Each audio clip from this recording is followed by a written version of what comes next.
Hi guys, అందరూ ఎలా ఉన్నారు? ఇది వేరుశనగ ముద్దలతో చేశాను అనుకుంటున్నారా? కాదు. అన్ని నట్స్ ఎందుకు చూపిస్తున్నానంటే ఇన్ని ఉంటాయి ఇంట్లో, కానీ పిల్లలు ఏది తినరు. పెద్ద కవర్లో ఉన్నట్టు ఏంటో తెలుసా? వాల్నట్స్ అనమాట.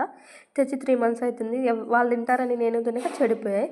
సరే, ఈసారి తెచ్చినట్టు చిన్న చిన్నగా కట్ చేసేసి ఒక బెల్లం దంచేసుకొని దానికి తగినంత వాటర్ పోసుకొని పాకంలా చేసుకొని సన్నగా కట్ చేసుకున్నట్టు దాంట్లో యాడ్ చేసి వేరుశనగ ముద్దలా చేశానమాట వాల్నట్స్తో. అట్లా అయినా తింటారు, డిఫరెంట్గా ట్రై చేస్తాను.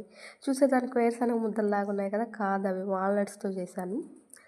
అలాగే ఈసారి కొత్తగా ఖాళీగా ఉన్నాను కదా, బిర్యానీ నాకు చేయడం రాదు, నేర్చుకున్నా, హ్యాపీ అనిపిస్తుంది. ఫస్ట్ టైం చేస్తే కొంచెం ఆయిల్ ఎక్కువ వేసేసా, సెకండ్ టైం కొంచెం బియ్యం ఉండింది, థర్డ్ టైం పర్ఫెక్ట్గా వచ్చింది.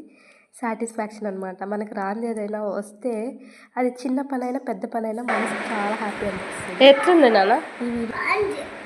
బాగుందా? నచ్చిందా?